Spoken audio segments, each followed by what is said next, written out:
toutes et à tous et bienvenue dans cette rencontre dans laquelle vous avez rendez-vous avec votre avenir peut-être.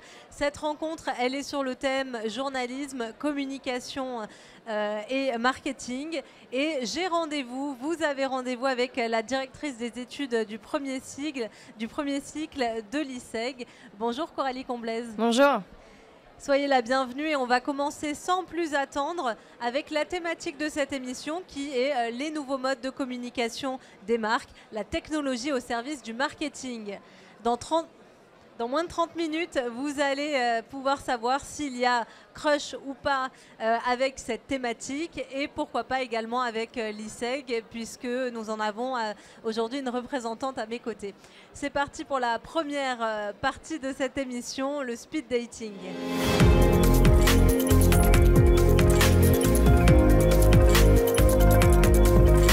Dans cette première partie, Coralie, je vous laisse la parole. 2 minutes pour vous présenter, peut-être pourquoi pas pour déjà séduire les étudiants et leurs parents qui nous regardent. Alors bonjour à tous, donc moi je suis Coralie Comblaise, je suis effectivement la directrice pédagogique du premier cycle à l'ISEG et je suis également une ancienne étudiante de l'école, donc c'est un établissement que je connais très très bien. J'ai également enseigné, donc j'ai eu un contact avec les étudiants en tant qu'intervenante avant d'être directrice. Donc l'ISEG, eh bien, c'est la grande école du marketing, de la communication et du digital et j'espère pouvoir vous en découvrir un peu plus aujourd'hui. Eh bien, avec plaisir en tout cas, Coralie. On va passer donc sans plus attendre à la deuxième partie de notre émission, Plus si affinité.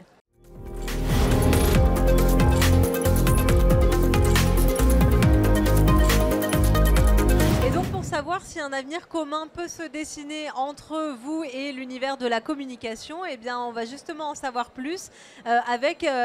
on va dire une approche un peu originale qui a été imaginée par Coralie, c'est partir de 3 nouveaux modes de communication utilisés aujourd'hui par les marques pour pouvoir un peu mieux comprendre les métiers de la communication et du marketing aujourd'hui pour avoir une approche un peu différente. On va partir plus précisément de produits. Du quotidien et on va en sortir l'approche marketing. Comme ça, vous allez savoir très concrètement si ces métiers peuvent vous plaire. Donc le premier axe que vous avez choisi, Coralie, c'est comment les marques utilisent l'univers du gaming aujourd'hui dans le secteur de la mode et du luxe avec des métiers qui tournent autour des partenariats, si je ne me trompe pas. Tout à fait, donc j'ai trouvé intéressant de vous offrir une approche avec des exemples concrets de ce qui se fait dans les différents secteurs d'activité pour vous montrer un petit peu comment est-ce que le marketing et la communication interviennent au quotidien dans les marques et si jamais j'ai envie moi d'exercer ces activités, quel type de métier est-ce qu'il faut que je fasse et comment est-ce qu'une école de marketing communication peut m'aider à y parvenir. Donc effectivement, le premier exemple que j'ai choisi en termes de nouveaux modes de communication, c'est comment est-ce que les marques de mode, particulièrement les marques de luxe, se servent du gaming en fait pour essayer de communiquer auprès des consommateurs. Donc on peut voir avec différents exemples que vous avez vu figurer sur l'écran. On a par exemple la marque Louis Vuitton qui a eu l'idée de faire un partenariat avec le jeu vidéo League of Legends. C'est un partenariat qui a eu lieu dans les deux sens, c'est-à-dire que la marque Louis Vuitton a à la fois collaboré avec League of Legends pour pouvoir customiser en fait les vêtements des personnages à l'intérieur du jeu et ça a aussi donné lieu à une collection capsule dans l'autre sens par exemple. Le micro comme ça. Donc, autre exemple qu'il y avait, parce qu'on ne voit plus là oui, au tableau. Il faut remettre vous avez par exemple sur un autre exemple qui devrait s'afficher dans pas longtemps. Les Sims 4 Gucci a fait une collaboration aussi avec les Sims 4 pour pouvoir habiller ces petits personnages avec des vêtements Gucci. Donc ça aussi c'est un moyen utilisé par les marques en termes de communication pour rentrer petit à petit dans l'univers du consommateur. On a aussi Balenciaga qui est une marque qui a décidé de créer son propre jeu vidéo pendant le confinement. Donc pendant le confinement, tout le monde était enfermé. Il n'y avait pas la possibilité de faire des défilés lors de la Fashion Week.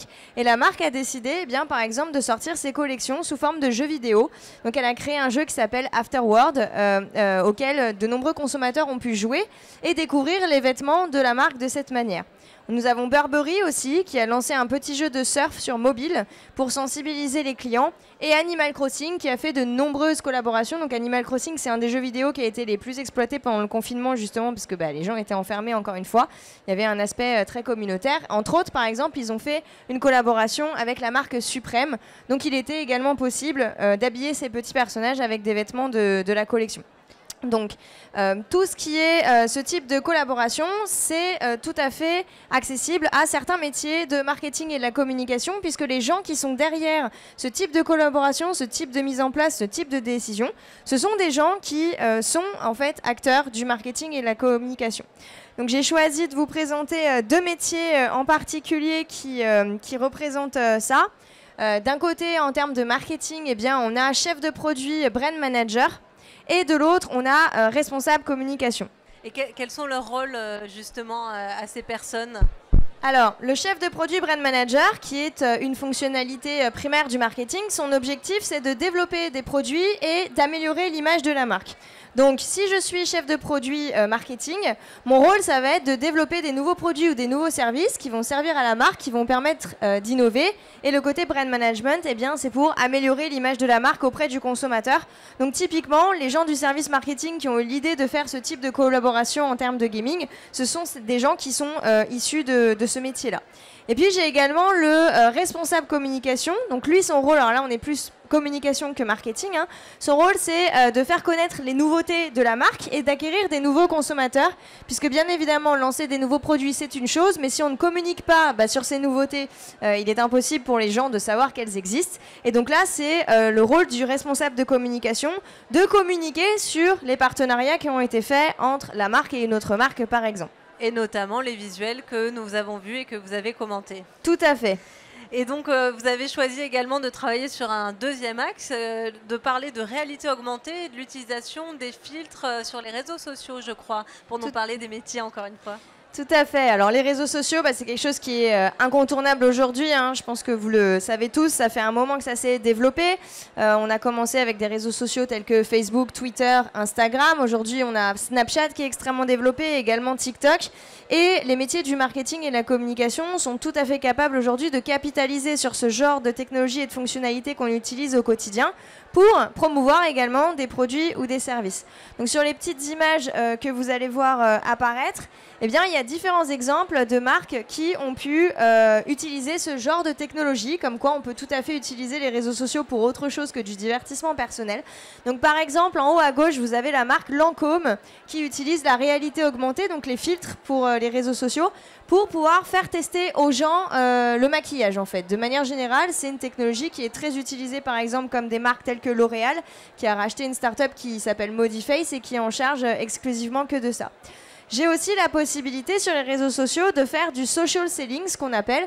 Donc ça, c'est à chaque fois que vous avez un produit et puis quand vous passez vos doigts sur l'image, vous avez des petits points qui s'affichent et qui vont rediriger directement sur le site e-commerce, ou bien quand je suis en story et que j'ai la possibilité de faire un swipe up, et ça va m'emmener directement sur la fiche produit. Donc grâce aux réseaux sociaux, je peux avoir le moyen de cliquer sur une image et d'atterrir directement sur le site pour acheter mon produit. Les influenceurs que vous connaissez aujourd'hui font extrêmement ça au quotidien en fait pour pouvoir promouvoir des produits. Autre exemple qu'on peut avoir, c'est des technologies en réalité augmentée qui vont permettre d'améliorer l'expérience client en point de vente. Donc ça, je suis en magasin et puis grâce à des technologies digitales, je vais pouvoir améliorer l'expérience client, ce qui peut déclencher l'achat. Par exemple, en bas à gauche, vous avez une image pour Redken, si je devais en Kerastase, je crois, qui permet de tester des couleurs de cheveux virtuellement. Donc avant de prendre ma décision chez le coiffeur et de faire n'importe quoi en prenant une couleur de cheveux qui ne m'irait pas, je peux utiliser ce genre de technologie, ce qu'on appelle en marketing le digital retail, pour essayer d'améliorer en fait l'expérience de mon client. Également, la dernière image en bas à droite, c'est une technologie qui a été développée par des opticiens. C'est la possibilité de tester des lunettes directement par réalité augmentée. Donc j'ai pas du tout besoin de faire sortir toutes les lunettes à l'opticien, les tester, ça prend longtemps. Hein. On a besoin généralement de tester plusieurs paires avant de savoir laquelle nous convient. Tout ça, c'est des technologies qu'on emploie aussi en marketing et communication. Et ça permet de le faire en ligne aussi, notamment pour les lunettes. Et donc, derrière ces métiers que vous avez cités, que vous pouvez rementionner, concrètement, quelles sont les compétences à avoir et justement les missions de ces personnes-là? Alors, les deux métiers les plus présents qui se cachent derrière les exemples que je viens de donner, c'est responsable e-commerce et digital retail manager.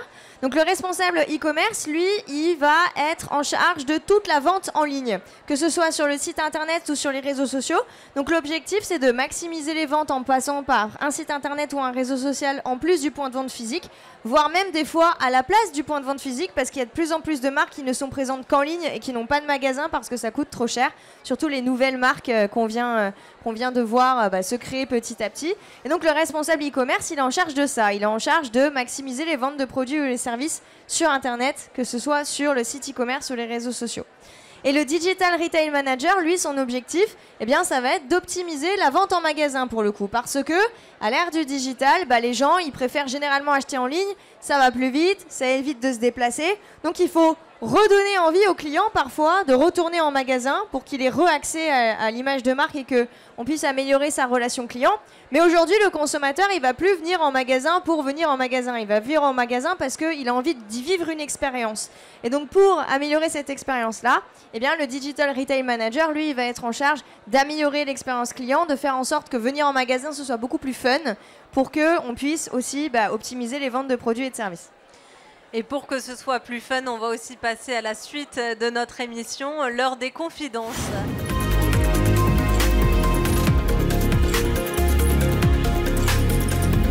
Et dans l'heure des confidences, justement, on va approfondir la relation. Donc c'est ce moment-là, justement, qui est le plus fun, peut-être, en tout cas, la partie que je préfère de mon côté, pour un peu plus comprendre les différents métiers que vous avez déjà un peu présentés et aussi savoir comment s'y former. Je crois que l'ISEG forme notamment au métier que vous venez de mentionner, je pense, en tout cas. Oui, tout à fait. Alors, en fait, l'ISEG, nous, on est un programme en 5 ans. Qui est réparti en 2 cycles. Le premier cycle, c'est le cycle de bachelor, donc les 3 premières années. Et le second cycle, c'est le cycle de MBA, donc l'année 4 et 5, qui peuvent être diplômants à chaque fois. C'est-à-dire qu'il y a un diplôme de bachelor à Bac+3 et un diplôme de MBA à Bac+5. Et c'est un parcours qui se construit donc par étapes. Et ces 2 cycles, même s'ils se succèdent, sont indépendants l'un de l'autre. Sur le premier cycle, eh bien, on cherche à donner à nos étudiants des compétences, on va dire, un peu plus généralistes et surtout à leur faire découvrir ce qu'est le marketing, la communication et le digital, puisque très souvent, ce sont des matières qu'ils n'ont pas vues au lycée, hormis quelques filières spécifiques. Donc, l'objectif, c'est de faire en sorte qu'ils comprennent ce que c'est, qu'ils voient bien la différence ainsi que les synergies entre ces métiers-là et qu'au bout de la 3e année, eh bien, ce soit des domaines qui soient suffisamment fluides et intuitifs pour eux, pour qu'ils sachent finalement qu'est-ce qu'ils préfèrent pour s'orienter vers un MBA spécialisé. À partir de l'année 4 et 5, donc c'est ce qu'on appelle les années de spécialisation et de professionnalisation chez nous. C'est là que les étudiants construisent un parcours, on va dire, un petit peu plus à la carte, où ils s'orientent vers un MBA qui correspond réellement à la spécificité métier qu'ils ont envie de choisir. C'est pour ça qu'on parle de spécialisation et de professionnalisation, parce que en tout et pour tout, bien l'étudiant passera au minimum 18 mois en entreprise, qu'il choisisse le format stage ou alternance, parce que l'alternance est disponible chez nous à partir de la 4e année. Et quelles sont les méthodologies et le type de pédagogie utilisée au sein de l'ISEG ? Alors, à l'ISEG, on appelle ce qu'on appelle la pédagogie par projet. Donc, la pédagogie par projet, en quoi ça consiste ? Bien évidemment, il y a des cours théoriques. L'ensemble de nos intervenants sont des professionnels, donc ils sont tous à côté en entreprise. Et ils viennent donner cours à nos étudiants pour donner ou bien les cours de fondamentaux ou bien les cours d'expertise. Et ensuite, tout est systématiquement mis en application avec des projets réels et concrets. Donc on travaille beaucoup avec des études de cas, par exemple. On privilégie énormément le travail de groupe à l'ISEG. Il y a très peu de travail individuel parce qu'on considère que dans le monde de demain, vous allez être amené à travailler avec des collègues. Donc il faut apprendre dès le départ à travailler avec divers profils. Et on fait énormément de semaines projets. Donc que ce soit des workshops ou des séminaires, par exemple. Eh bien, on a très souvent le premier jour une entreprise qui vient, une réelle entreprise, qui vient avec une problématique. Et les étudiants ont, selon l'année où ils en sont, 1 jour, 2 jours, 3 jours ou toute la semaine pour travailler dessus et faire une restitution devant l'entreprise à la fin qui va choisir quel a été le meilleur projet. Et vous êtes également professeur au sein de l'ISEG. C'est un type de cours que vous êtes amené à donner ou que vous avez été amené à donner également ? Oui, alors j'ai eu la chance effectivement d'intervenir à l'ISEG à ma sortie d'études par rapport au métier que j'ai pu faire. C'est une pédagogie que j'ai appliquée moi-même au cours de mes projets. On a diverses matières qui sont très intéressantes. On a bien évidemment tout ce qui touche au marketing et à la communication, mais on a aussi des unités d'enseignement un peu plus généralistes, on va dire, liées à l'écosystème de l'entreprise, comme le management, la gestion, la négociation, et des matières pour ouvrir à la culture de l'étudiant, en l'occurrence par exemple la sociologie ou la sémiologie. Moi j'ai enseigné et le marketing et la sociologie, et on essaye d'appliquer au mieux effectivement ce type de pédagogie au fur et à mesure. Et donc, en tant qu'ancienne de l'ISEG, comment vous avez vu évoluer l'école, justement? Est-ce qu'il y a des nouveautés? Alors, l'école, elle a énormément évolué, notamment sur le pan digital. Moi, quand je suis sortie de l'école, Instagram venait tout juste d'être lancé. Voilà. Donc déjà, ne serait-ce qu'en termes de réseaux sociaux, il y avait très peu de choses qui existaient. Instagram était lancé et Instagram, à la base, c'était pas un réseau social, c'était une application de retouche d'images. Donc ça n'avait rien à voir avec ce qu'on connaît aujourd'hui. Il n'y avait pas Snapchat, il n'y avait pas TikTok, il n'y avait pas tout ça. Et Facebook, c'était réservé aux particuliers. Il n'y avait aucune entreprise dessus encore. Donc ça a vraiment évolué. Le digital, c'était juste une option. Aujourd'hui, le digital, c'est intégré dans tout. Ce que j'ai pu constater surtout, c'est que en 10 ans, franchement, plus de 80% des métiers qui existent aujourd'hui n'existaient pas à l'époque. Le digital, c'est vraiment ça. C'est quelque chose qui est extrêmement pérenne et pour lequel il y a énormément d'employabilité, parce qu'à l'heure où je vous parle, entre aujourd'hui et dans 5 ans, il y a plein de métiers qui n'existent pas actuellement qui existeront, parce que c'est en constante évolution en fait. Et c'est des métiers auxquels malgré tout l'ISEG peut former. Comment en fait on forme à des métiers qui n'existent pas? Alors, on forme à des métiers qui n'existent pas en faisant 2 choses. La première, c'est en donnant un tronc commun solide pour rendre nos étudiants adaptables et autonomes sur différents types de secteurs d'activité et différents types de métiers. Et deuxièmement, eh bien, on a, comme à peu près tout établissement normaux, normalement, on a une pédagogie qui s'adapte. C'est-à-dire que la maquette pédagogique, elle est revue au fur et à mesure du temps, eh bien, pour réadapter des cours, en recentrer certains d'autres sur des notions complémentaires, et même en termes de MBA qui sont proposés. Il y en a qui ne bougent pas mais qui évoluent en interne, et il y en a d'autres qui fusionnent, d'autres qui se créent, d'autres qui disparaissent en fonction des besoins du marché. On va passer à la dernière partie de cette émission, le crush, pour savoir si vous allez être séduit ou non par cet univers, l'univers de la communication et du marketing.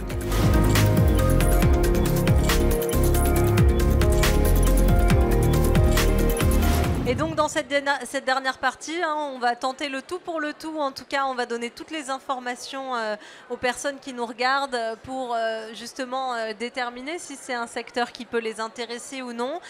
Quelles sont selon vous les valeurs à avoir pour se diriger vers ces métiers-là, les métiers de la communication et du marketing ? Alors moi, ce que j'aime beaucoup dans ce secteur d'activité, c'est qu'on a des profils de personnes qui sont extrêmement hétérogènes. Il n'y a pas de super profil excellent nécessairement pour ce type de poste. C'est que c'est des métiers qui font à la fois appel à des gens stratégiques, mais aussi à des gens opérationnels ou à des gens créatifs. Donc en fait, l'éventail de métiers qui est possible avec ce type de formation est tellement large qu'il n'y a pas forcément de profil parfait, on va dire. En revanche, ce que je pense qui est nécessaire d'avoir, quel que soit le métier qu'on veut, c'est de la curiosité déjà, parce qu'il y a vraiment besoin d'aller chercher des informations par soi-même. Il faut être curieux, il faut regarder l'actualité, il faut s'informer sur ce que font les marques. Donc voilà, c'est ce type d'informations qui ne tombent pas du ciel, et même si à l'école on vous les donne et qu'on essaye de vous guider sur les supports sur lesquels vous pouvez les trouver, il faut quand même se renseigner là-dessus. Et puis, il faut aussi finalement développer une autonomie assez grande pour comprendre qu'aujourd'hui, en 2022, et ça, je pense que c'est la grande différence entre les nouvelles générations et celles qu'on pouvait avoir avant, on est sur des métiers qui sont tellement évolutifs qu'il faut bien comprendre qu'il faudra se former toute sa vie. Des compétences vont bouger, il y a plein de choses qui évoluent, il y a plein de choses qui existent pour continuer à se former, mais le digital change vraiment beaucoup, il faut tout le temps se mettre à la page. C'est pas je sors de l'école et terminé, j'apprends plus rien. Vraiment la progression elle est constante aujourd'hui à l'ère du numérique. Et comment savoir alors si vraiment cet univers est fait pour nous, au-delà de bien sûr se poser les questions que vous venez de mentionner ? Alors, eh bien, moi, ce que je vous conseille, c'est bien évidemment de regarder un peu ce que les marques font. Et si vous trouvez des dispositifs chouettes, essayez de se renseigner sur qui fait ça, qui met en place ce genre de dispositif. C'est par exemple le type de support que j'ai essayé de vous montrer aujourd'hui.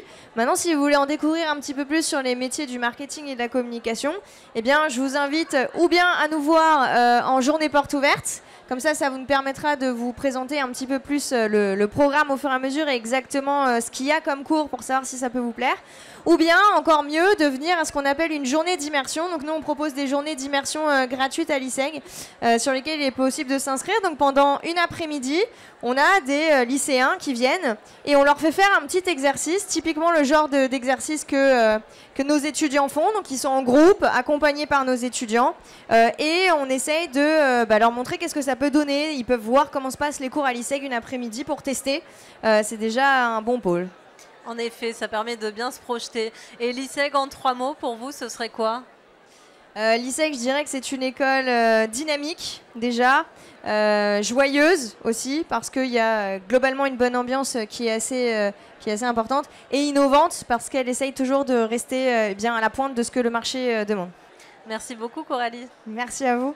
Des valeurs que vous partagez peut-être. En tout cas, on espère que cette rencontre thématique journalisme, communication et marketing vous aura inspiré. N'hésitez pas à découvrir les autres vidéos que nous avons sur la chaîne YouTube de l'étudiant sur les thématiques restauration, hôtellerie, tourisme et également luxe, mode et design. Très bonne journée.